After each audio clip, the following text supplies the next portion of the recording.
Hello everyone, welcome to our YouTube channel study with Sandeep sir. जैसा कि आप सभी को यह जानकारी हो गई होगी कि आगामी दिनांक 14/2/2023 से दीनदयाल उपाध्याय गोरखपुर विश्वविद्यालय की बीएड फर्स्ट और बीएड थर्ड सेमेस्टर की परीक्षाएं प्रारंभ हो रही हैं। बीएड फर्स्ट सेमेस्टर की परीक्षा में जो कुल 5 प्रश्न पत्रों की परीक्षा होगी, जिसमें से हर प्रश्न पत्र के 2 भाग होंगे। पहले भाग में आपको जो है सब्जेक्टिव प्रश्नों के उत्तर देने होंगे।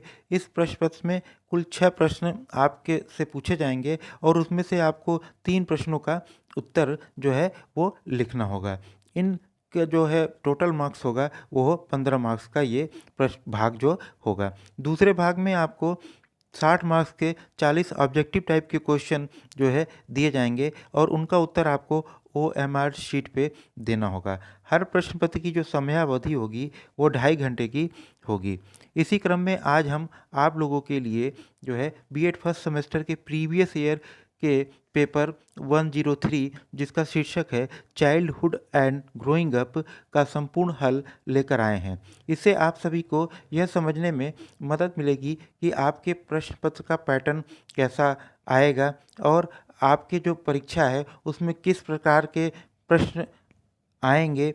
और साथ ही साथ कुछ प्रश्न जो है इस प्रश्न पत्र के ऐसे होंगे जो आपके आगामी परीक्षा में रिपीट हो सकते हैं, तो उन प्रश्नों को भी हल करने में आपको मदद मिलेगी।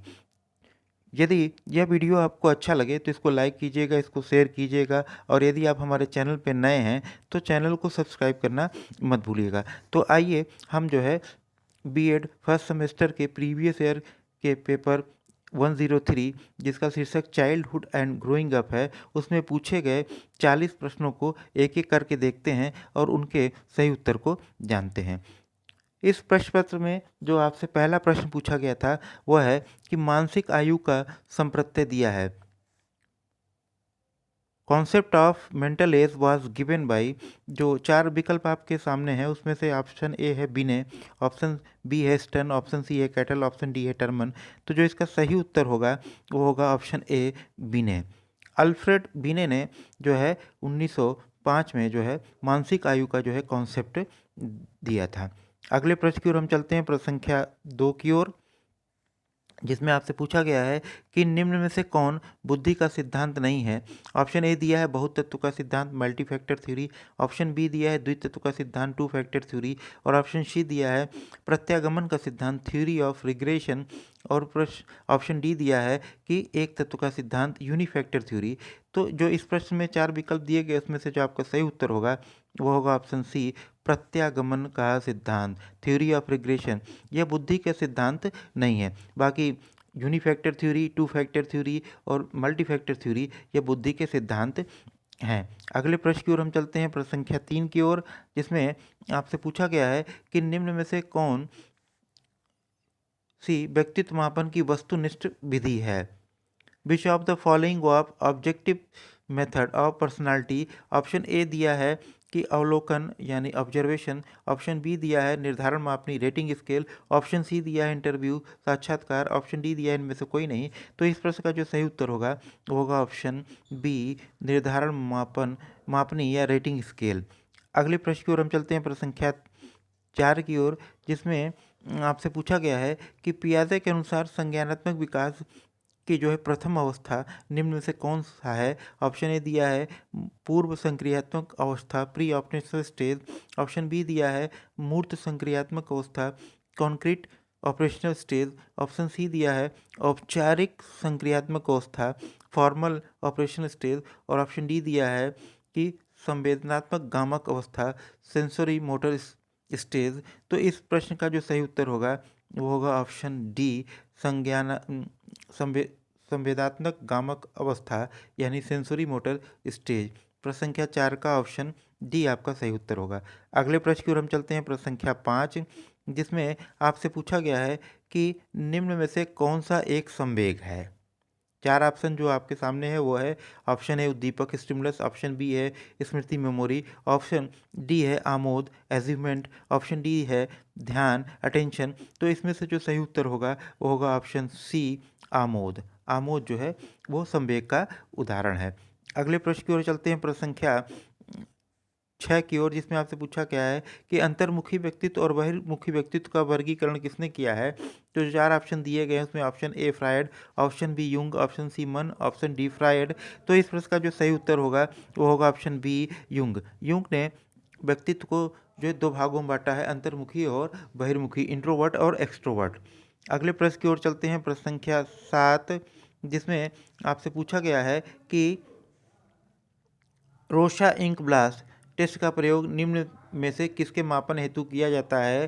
रोशा ink blot test is use to measure which of the following. Option A दिया है व्यक्तित्व पर्सनालिटी, ऑप्शन बी दिया है बुद्धि इंटेलिजेंस, ऑप्शन सी दिया है रुचि इंटरेस्ट, ऑप्शन डी दिया है अभिक्षमता एप्टीट्यूड। तो इस प्रश्न का जो सही उत्तर होगा वह होगा ऑप्शन ए पर्सनालिटी।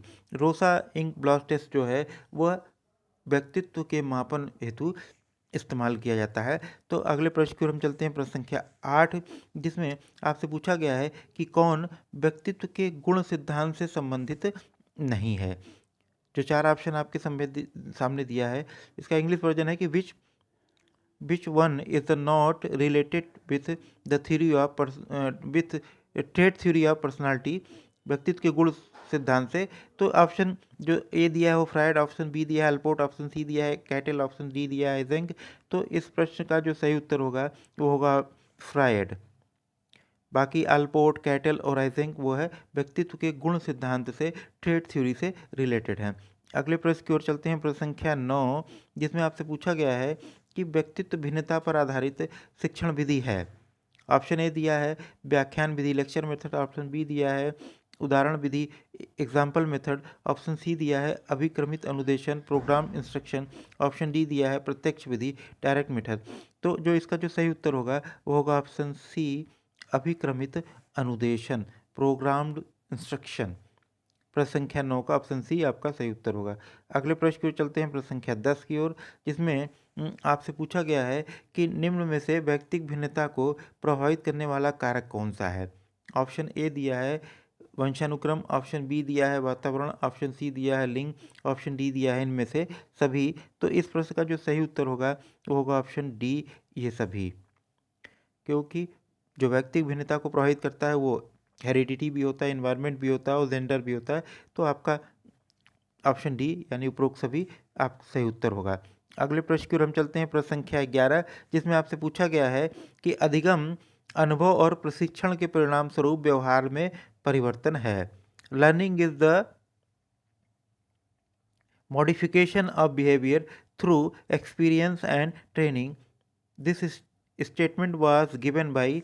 दो 4 ऑप्शन दिए गए हैं, ऑप्शन ए दिया है गेट्स एवं, ऑप्शन बी दिया है मार्गन और गिलीलैंड, ऑप्शन डी दिया है कॉनरैड बैंक और ऑप्शन डी दिया है स्किनर। तो इसका जो सही उत्तर होगा वो होगा ऑप्शन ए गेट्स एवं अन्य ने। प्रश्न संख्या 12 की ओर हम चलते हैं, जिसमें आपसे पूछा गया था कि अधिगम प्रक्रिया उद्दीपन एवं फिल इन द ब्लैंक तो खाली स्थान है के बीच की संगति है। तो अधिगम जो है वह उद्दीपक और अनुक्रिया के बीच की संगति होती है। लर्निंग इज एन जो है association between stimulus and response. तो प्रश्न संख्या 12 का ऑप्शन बी जो है सी वो अनुक्रिया, सही उत्तर होगा रिस्पॉन्स। अगले प्रश्न की ओर हम चलते हैं, प्रश्न संख्या 13, जिसमें आपसे पूछा गया है कि विकास सॉरी प्रश्न संख्या 13 में आपसे जो है पूछा गया था कि स्किनर बॉक्स का प्रयोग किया जाता है। ऑप्शन ए दिया है शाब्दिक अधिगम हेतु, ऑप्शन बी दिया है क्रिया प्रसूत अनुबंधन हेतु ऑपरेंट कंडीशनिंग हेतु, ऑप्शन सी दिया है चालक अधिगम हेतु मोटर लर्निंग हेतु, ऑप्शन डी दिया है कि आकस्मिक अधिगम हेतु इंसिडेंट लर्निंग। तो जो इस प्रश्न का जो सही उत्तर होगा वो होगा ऑप्शन बी क्रिया प्रसूत अनुबंधन ऑपरेटिंग जो है ऑपरेंट कंडीशनिंग। ऑपरेंट कंडीशनिंग जो स्किनर का है, जिसमें उन्होंने चूहे को एक बॉक्स में बंद करके प्रयोग किया था। तो यह प्रश्न संख्या 13 का जो सही उत्तर होगा वो होगा ऑप्शन बी ऑपरेंट कंडीशनिंग क्रिया प्रसूत अधिगम हेतु। अगले प्रश्न की ओर हम चलते हैं, प्रश्न संख्या 13 का जो है ऑप्शन बी सही है। अगला प्रश्न हम देखते हैं, प्रश्न संख्या 14, जिसमें आपसे पूछा गया है कि निम्न में से किसने कुत्ते पर प्रयोग किया था। तो चार ऑप्शन जो आपके दिए गए हैं उसमें ए है थॉर्नडाइक, बी है पावलोव और सी है स्किनर और डी है कोहलर। तो जो इसका जो सही उत्तर होगा वो होगा ऑप्शन बी पावलोव। पावलोव ने जो है क्लासिकल कंडीशनिंग का जो लर्निंग का सिद्धांत दिया है उसमें अपना प्रयोग कुत्ते के ऊपर किया था। अगले प्रश्न की ओर हम चलते हैं, प्रश्न संख्या 15, जिसमें आपसे पूछा गया है कि एक पुस्तक का नाम दिया है कि द बिहेवियर ऑफ ऑर्गेनिज्म नामक पुस्तक के लेखक है। The writer of the book the behaviour of organism is. जो चार ऑप्शन आपके दिए गए हैं उसमें option a Skinner, option b Hull, option C Pavlov, option d Thorndike. तो इस प्रश्न का जो सही उत्तर होगा वो होगा ऑप्शन ए स्किनर। स्किनर ने द बिहेवियर ऑफ ऑर्गेनिज्म नामक पुस्तक लिखी थी। तो प्रश्न संख्या 15 का ऑप्शन ए आपका सही उत्तर होगा। अगले प्रश्न की ओर हम चलते हैं, प्रश्न संख्या 16, जिसमें आपसे पूछा गया है कि शास्त्रीय अनुबंधन सिद्धांत का प्रतिपादन किया था। Classical conditioning theory is propounded by. तो जो चार ऑप्शन आपके दिए गए हैं उसमें option A Hull, option B Skinner, option C Pavlov, option D Kohler. तो शास्त्रीय अनुबंधन का जो सिद्धांत है क्लासिकल कंडीशनिंग थ्योरी लर्निंग की जो है वह पावलोव के द्वारा दिया गया था। तो प्रश्न संख्या 16 का ऑप्शन सी आपका जो है वह सही उत्तर होगा। अगले प्रश्न की ओर हम चलते हैं, प्रश्न संख्या 17, जिसमें आपसे पूछा गया है कि निम्न में से कौन सीखने के प्रयास एवं त्रुटि सिद्धांत से संबंधित है। Who among the following is associated with trial and error theory of learning. जो चार ऑप्शन आपके दिए गए ऑप्शन है Pavlov, option b Hegarty, option c Ross, option d Thorndike. तो इस प्रश्न का जो सही उत्तर होगा वह होगा थॉर्नडाइक, ऑप्शन डी। सीखने के जो ट्रायल एंड एरर जो थ्योरी है वो थॉर्नडाइक की है। तो प्रश्न संख्या 17 का ऑप्शन डी आपका सही उत्तर होगा। अगले प्रश्न की ओर हम चलते हैं, प्रश्न संख्या 18, जिसमें पूछा गया था कि अधिगम के प्राथमिक नियमों में से एक है। अधिगम का जो प्राइमरी लॉ थॉर्नडाइक के द्वारा दिया गया था उसमें से कौन है ये आपको दिया गया पूछा गया है। इसमें जो चार ऑप्शन आपके दिए गए उसमें पहला है कि अभिवृत्ति का नियम, लॉ ऑफ एटीट्यूड, प्रभाव का नियम, लॉ ऑफ इफेक्ट, और ऑप्शन सी दिया है समानता का नियम, लॉ ऑफ एनालॉगी, और ऑप्शन डी दिया है कि साहचारी अंतरण का नियम, लॉ ऑफ एसोसिएटिव शिफ्टिंग। तो इस प्रश्न का जो सही उत्तर होगा वो होगा option B law of effect, प्रभाव का नियम। यह जो है आपका प्रश्न संख्या 18 का ऑप्शन बी सही उत्तर होगा। बाकी जो नियम है वो थॉर्नडाइक के जो सेकेंडरी लॉ उन्होंने दिया था सीखने का उससे रिलेटेड है। अगले प्रश्न की ओर हम चलते हैं, प्रश्न संख्या 19 की ओर, जिसमें आपसे पूछा गया है कि निम्न में से कौन सा साक्षात्कार का एक प्रकार है।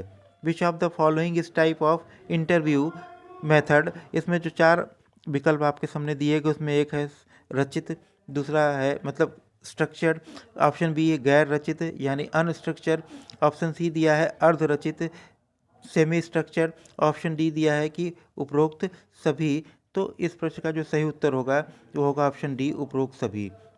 साक्षात्कार के जो प्रकार जो स्ट्रक्चर, अनस्ट्रक्चर और सेमी स्ट्रक्चर तीनों प्रकार के होते हैं। तो प्रश्न संख्या 19 का ऑप्शन डी आपका सही उत्तर होगा। अगले प्रश्न की ओर हम चलते हैं, प्रश्न संख्या 20, जिसमें आपसे पूछा गया है कि समाज विधि का प्रतिपादन किसने किया। Who propounded sociometry method. Option A दिए हैं Crow and Crow, option B दिया है गल्टन, ऑप्शन सी दिया है वुडवर्ड, ऑप्शन डी दिया है मोरेनो। तो इस प्रश्न का जो सही उत्तर होगा वो होगा ऑप्शन डी मोरेनो। मोरेनो ने अपनी पुस्तक हु शैल सर्वाइव में जो है समाजमिति विधि का जो है वर्णन किया था। तो प्रश्न संख्या 20 का ऑप्शन डी आपका सही उत्तर होगा। अगले प्रश्न की ओर हम चलते हैं, प्रश्न संख्या 21 की ओर, जिसमें आपसे पूछा गया है कि सामान्य संयुक्त कोशिका में गुणसूत्र के जोड़े होते हैं। In a normal zygote the number of chromosome in pair is. जो सही उत्तर आपका होगा जो चार विकल्प दिए गए हैं, ऑप्शन ए दिया है 22, ऑप्शन बी दिया है 23, ऑप्शन सी दिया है 24, ऑप्शन डी दिया है इनमें से कोई नहीं। तो आपका जो सही उत्तर होगा वो होगा कि ऑप्शन बी 23। 23 जोड़े जो है गुणसूत्र कोशिका में पाए जाते हैं। अगले प्रश्न की ओर हम चलते हैं, प्रश्न संख्या 22, जिसमें आपसे पूछा गया है कि बच्चों की वृद्धि मुख्यतः संबंधित है ऑप्शन ए दिया है सामाजिक विकास से, ऑप्शन बी है नैतिक विकास से, ऑप्शन सी भावात्मक विकास से, ऑप्शन डी शारीरिक विकास से। तो बच्चों की वृद्धि जो है मुख्यतः शारीरिक विकास से संबंधित होती है। तो प्रश्न संख्या 22 का ऑप्शन डी सही होगा, फिजिकल डेवलपमेंट। अगले प्रश्न की ओर चलते हैं, जिसमें आपसे पूछा गया प्रश्न संख्या 23 में कि शैशवावस्था का समय है, the period of infancy is. Option A दिया है जन्म से 4 वर्ष तक, ऑप्शन बी दिया है जन्म से 6 वर्ष तक, ऑप्शन सी दिया है जन्म से 5 वर्ष तक, और नहीं 8 वर्ष तक दिया है, और ऑप्शन डी दिया है जन्म से 2 वर्ष तक। तो इस प्रश्न का जो सही उत्तर होगा वो होगा ऑप्शन बी, जन्म से 6 वर्ष तक, फ्रॉम बर्थ टू 6 ईयर। अगले प्रश्न की ओर हम चलते हैं, प्रश्न संख्या 24, जिसमें आपसे पूछा गया है कि निम्न में से विकास की किस अवस्था को जीवन का वसंत कहा गया है। Which of the following stage of development is called spring of life. जो 4 ऑप्शन आपके दिए गए हैं उसमें option A childhood, option A जो है adulthood, option C adolescence, option D infancy. तो इस प्रश्न का जो सही उत्तर होगा वो होगा ऑप्शन सी, एडोलसेंस, किशोरावस्था। अगले प्रश्न की ओर चलते हैं, प्रश्न संख्या 25, जिसमें आपसे पूछा गया है कि सामूहिक प्रवृत्ति की तुष्टि निम्न में से किस अवस्था से संबंधित है। जो 4 ऑप्शन आपके दिए गए हैं, ऑप्शन ए बाल्यावस्था चाइल्डहुड, ऑप्शन बी शैशवावस्था इन्फेंसी, ऑप्शन सी किशोरावस्था एडोलसेंस, और ऑप्शन डी एडल्टहुड। तो इस प्रश्न का जो सही उत्तर होगा वो होगा ऑप्शन ए, बाल्यावस्था चाइल्डहुड। अगले प्रश्न की ओर चलते हैं, प्रश्न संख्या 26, जिसमें आपसे पूछा गया है विकास की मूर्त संक्रियात्मक अवस्था निम्न में से किसने दिया। कॉन्क्रीट ऑपरेशनल स्टेज इज जो है वो किसने दिया पूछा गया आपसे। तो 4 ऑप्शन आपके दिए गए हैं कि Skinner, option b Bruner, option c Kohler, option d पियाजे। तो इस प्रश्न का जो सही उत्तर होगा वो होगा ऑप्शन डी, पियाजे। पियाजे ने जो है संज्ञानात्मक विकास की जो 4 अवस्थाएं बताई थी उसमें से एक अवस्था ये आपकी मूर्त संक्रियात्मक अवस्था है। अगले प्रश्न की ओर हम चलते हैं, प्रश्न संख्या 27 की ओर, जिसमें आपसे पूछा गया है कि शिक्षा मनोविज्ञान व्यक्ति के जन्म से लेकर वृद्धावस्था तक सीखने का अनुभवों का वर्णन एवं व्याख्या करता है। यह कथन किसके द्वारा दिया गया है। Educational psychology describe the explains the learning experience of an individual from birth through old age. This statement is given by. जो 4 ऑप्शन आपके दिए गए हैं उनमें से आपका जो सही उत्तर होगा वो होगा option A, crow and crow. अगले प्रश्न को हम देखते हैं, जिसमें आपसे पूछा गया है कि अंतर्दर्शन का तात्पर्य क्या है। Meaning of introspection is. जो 4 ऑप्शन आपके दिए गए हैं उसमें से आपका जो सही उत्तर होगा अपने आप में देखना, लुकिंग विद इन। प्रश्न संख्या 28 का ऑप्शन बी आपका जो है सही उत्तर होगा। अगले प्रश्न की ओर चलते हैं, प्रश्न संख्या 29, जिसमें आपसे पूछा गया है कि मैकडूगल के अनुसार मूल प्रवृत्तियों की संख्या होती है। According to McDougall the number of instinct are. जो 4 ऑप्शन आपके सामने है उसमें option A 10, option B 12, option C 15, option D 14। तो इसका जो सही उत्तर होगा वो होगा ऑप्शन डी, 14। मैकडूगल के अनुसार जो है मूल प्रवृत्तियों की संख्या 14 होती है। अगले प्रश्न की ओर हम चलते हैं, प्रश्न संख्या 30 की ओर, जिसमें आपसे पूछा गया है कि मनोविश्लेषण विधि की खोज किसने की थी। Who discovered the psycho analytical method. तो 4 ऑप्शन जो दिए गए उसमें ऑप्शन ए Freud, option b Cattell, option c Erikson, option d John Dewey. तो इसका जो सही उत्तर होगा वो होगा ऑप्शन ए, फ्रायड। फ्रायड ने जो है मनोविश्लेषण विधि की खोज की थी। अगले प्रश्न की ओर चलते हैं, प्रश्न संख्या 31, जिसमें आपसे पूछा गया है कि निम्न में से कौन सीखने को प्रभावित करने वाला कारक नहीं है। ऑप्शन ए दिया है सीखने की इच्छा, ऑप्शन बी दिया है बुद्धि, ऑप्शन सी दिया है शारीरिक स्वास्थ्य, ऑप्शन डी दिया है व्यक्ति इतिहास यानी केस स्टडी। तो इस प्रश्न का जो सही उत्तर होगा वो होगा ऑप्शन डी, व्यक्ति इतिहास। अगले प्रश्न की ओर चलते हैं, प्रश्न संख्या 32 की ओर, जिसमें आपसे पूछा गया है कि निम्न में से कौन विद्यार्थियों की अभिप्रेरणा को बढ़ाने की तकनीक है। तो इस प्रश्न में जो 4 विकल्प दिए गए हैं उसमें से आप के पहला ऑप्शन ए दिया है कि सीखने की इच्छा, ऑप्शन बी है उद्देश्य और लक्ष्यों का ज्ञान, और ऑप्शन सी है आकांक्षा का स्तर, ऑप्शन डी दिया है इनमें से सभी। तो जो आपका जो सही उत्तर होगा वो होगा ऑप्शन डी, इनमें से सभी। विद्यार्थियों की जो अभिप्रेरणा को बढ़ाने के लिए ये तीनों चीज़ें अनिवार्य हैं। अगले प्रश्न की ओर हम चलते हैं, प्रश्न संख्या 33 की ओर, जिसमें आपसे पूछा गया है कि अभिप्रेरणा का मूल प्रवृत्ति सिद्धांत किसके द्वारा दिया गया है। तो जो 4 ऑप्शन आपके सामने हैं उसमें ऑप्शन ए है मैस्लो, ऑप्शन बी है स्किनर, ऑप्शन सी है पियाजे, ऑप्शन डी है मैकडूगल। तो इस प्रश्न का जो सही उत्तर होगा वो है ऑप्शन डी मैकडूगल। अभिप्रेरणा की मूल प्रवृत्ति का सिद्धांत मैकडूगल के द्वारा दिया गया है। अगले प्रश्न की ओर चलते हैं, प्रश्न संख्या 34, जिसमें पूछा गया था कि औसत बुद्धि वाले बालकों का बुद्धि लब्धि स्तर होगा। IQ level of average intelligent children will be between, जो 4 ऑप्शन आपके दिए गए उसमें से आपका जो सही उत्तर होगा वो होगा ऑप्शन बी 90 to 110, 90 से 110 के बीच में। अगले प्रश्न की ओर चलते हैं, प्रश्न संख्या 35 की ओर, जिसमें आपसे पूछा गया है कि बुद्धि के द्विकारक सिद्धांत का प्रतिपादन किसने किया था। तो बुद्धि का जो 2 फैक्टर थ्योरी है वह दिया गया था स्पीरमैन के द्वारा। उन्होंने अपने 2 फैक्टर में एक जी कारक और दूसरा एस कारक बताया था। तो प्रश्न संख्या 35 का ऑप्शन बी आपका सही उत्तर होगा। अगले प्रश्न की ओर हम चलते हैं, प्रश्न संख्या 36 की ओर, जिसमें आपसे पूछा गया है कि स्टैनफोर्ड विनय परीक्षण मापन करता है। जो 4 विकल्प आपके दिए गए हैं, ऑप्शन ए दिया है पढ़ने की दक्षता का, ऑप्शन बी दिया है व्यक्तित्व का, ऑप्शन सी दिया है बुद्धि का, ऑप्शन डी दिया है उपयुक्त में से कोई नहीं। तो इस प्रश्न का जो सही उत्तर होगा वो होगा ऑप्शन सी बुद्धि का, इंटेलिजेंस का। विनय स्टैनफोर्ड परीक्षण बुद्धि का मापन करता है। अगले प्रश्न की ओर चलते हैं, प्रश्न संख्या 37, जिसमें आपसे पूछा गया है बुद्धि लब्धि निकालने का सूत्र है।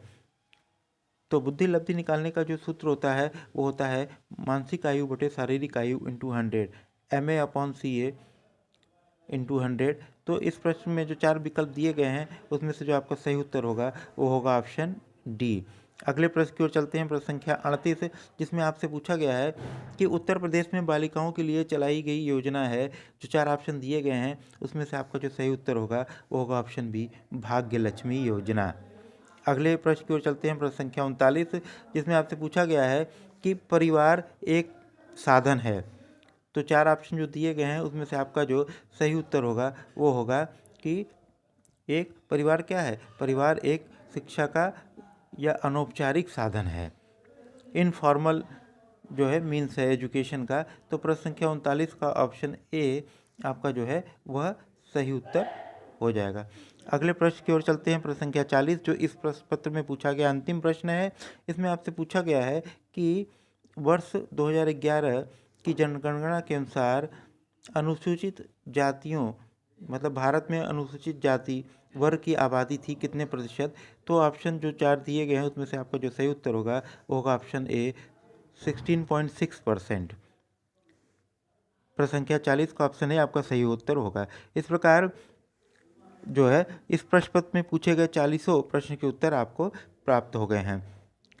अब आप अपने परीक्षा की तैयारी अच्छे से कीजिए और आगामी परीक्षा जो होने वाली है उसके लिए हम जो है MCQ प्रश्नों की एक श्रृंखला जो है अभी शुरू करने वाले हैं और इसी अपने इस चैनल पे उस प्रश्नों को हम देंगे। तो अगर यदि आप हमारे चैनल पे नए हैं तो चैनल को सब्सक्राइब करना मत भूलिएगा। जय हिंद।